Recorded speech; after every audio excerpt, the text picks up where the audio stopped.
សួស្តីលោកគ្រូអ្នកគ្រូទាំងអស់គ្នាសូមស្វាគមន៍សាជាថ្មីមកកាន់ការចែករំលែកចំណេះដឹងវិជ្ជាជីវៈគ្រូបង្រៀនថ្ងៃនេះយើងនឹងលើកយកប្រធានបទមួយដ៏សំខាន់ស្ដីអំពីជំនាញទំនាក់ទំនងនិងអន្តរបុគ្គលនៅក្នុងថ្នាក់រៀនមកជជែកពិភាក្សាគ្នាពីព្រោះជំនាញទំនាក់ទំនងនិងអន្តរបុគ្គលនេះគឺជារឿងចាំបាច់និងមានសារៈសំខាន់សម្រាប់គ្រូបង្រៀនឬអ្នកអប់រំនៅក្នុងការបង្កើតបរិយាកាសសិក្សាមួយដែលមានភាពវិជ្ជមាននិងមានផលិតភាពខ្ពស់ពីព្រោះយើងត្រូវយល់ថានៅក្នុងថ្នាក់រៀនគ្រូបង្រៀនមិនមែនត្រឹមតែជាដើរតួជាអ្នកផ្ដល់ឬក៏ផ្ទេរចំណេះដឹងដល់សិស្សប៉ុណ្ណោះទេប៉ុន្តែលោកគ្រូអ្នកគ្រូក៏ត្រូវដើរតួជាអ្នកតម្រង់ទិសជាគំរូល្អនិងជាប្រភពនៃការជំរុញលើកទឹកចិត្តដល់សិស្សផងដែរអញ្ចឹងតើយើងគួរអភិវឌ្ឍជំនាញទាំងនេះដោយរបៀបណាដើម្បីឲ្យការបង្រៀនកាន់តែល្អនិងអាចកសាងទំនាក់ទំនងដ៏មានអត្ថន័យជាមួយសិស្សានុសិស្សរបស់យើងអញ្ចឹងតោះឲ្យយើងតាមដានចំណុចសំខាន់ៗទាំងអស់គ្នា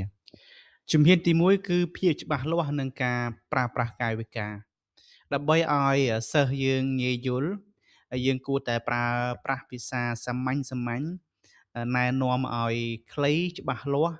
ហើយព្យាយាមកុំប្រើប្រាស់ពាក្យបច្ចេកទេសដែលស្មុគស្មាញពេកដែលនាំឲ្យពួកគាត់ពិបាកនឹងយល់ហើយអ្វីដែលសំខាន់មួយទៀតនោះគឺមិនមែនយើងប្រើតែពាក្យសម្ដីទេប៉ុន្តែទឹកដមសំនៀងរបស់យើងទឹកមុខរបស់យើងនិងកាយវិការរបស់យើងក៏អាចជួយសាងទំនុកចិត្តនិងធ្វើឲ្យថ្នាក់រៀនរបស់យើងមានភាពកក់ក្ដៅផងដែរជំហានទី2គឺការកសាងទំនាក់ទំនងល្អនិងទំនុកចិត្តយើងសម័យមើលថាបើមាននរណាម្នាក់យល់ពីចំណុចចំណង់ចំណូលចិត្តរបស់យើងចំណុចខ្លាំងនិងចំណុចខ្សោយរបស់យើងតើយើងនឹងសប្បាយចិត្តអត់អញ្ចឹងសិស្សក៏ដូចគ្នាដែរពេលពួកគេដឹងថាយើងពិតជាយកចិត្តទុកដាក់ចំពោះពួកគាត់ពួកគេនឹងចូលរួមរៀនសូត្រកាន់តែសកម្មទំនុកចិត្តនេះគឺកើតចេញពីការដែលយើងត្រូវរក្សាពាក្យសន្យាមានការយល់ចិត្តនិងការបង្កើតបរិយាកាសមួយដែលសិស្សគ្រប់រូបមានអារម្មណ៍ថាខ្លួនមានសុវត្ថិភាពនិងទទួលបានការគោរពពីគ្រូជំហានទី3គឺការស្ដាប់យ៉ាងសកម្មនិងការផ្ដល់មតិកែលម្អការស្ដាប់យ៉ាងសកម្មគឺជាការដែលយើងយកចិត្តទុកដាក់សិស្សយើងបានល្អណាមិនកាត់សម្ដីឬក៏យើងចេះពេលគាត់និយាយយើងចេះសួរនាំបញ្ជាក់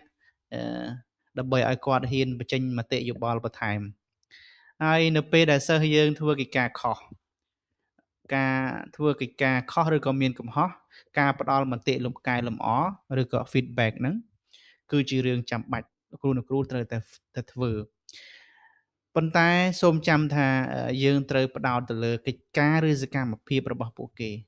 មិនមែនជាការរិះគន់ឬក៏ការវាយប្រហារលក្ខណៈបុគ្គលរបស់សិស្សឡើយការសរសើរចំណុចខ្លាំងហើយនិងការចង្អុលបង្ហាញចំណុចខ្វះខាតដែលជាក់លាក់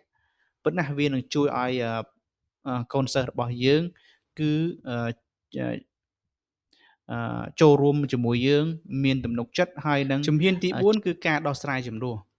ពីព្រោះថ្នាក់ដែលមានសិស្សច្រើនជម្លោះតែងតែកើតមានជៀសមិនផុតទេនៅរាល់ថ្នាក់គឺជៀសមិនផុតទេគឺតែងតែមានជម្លោះមិនថាតូចឬមិនថាធំទេ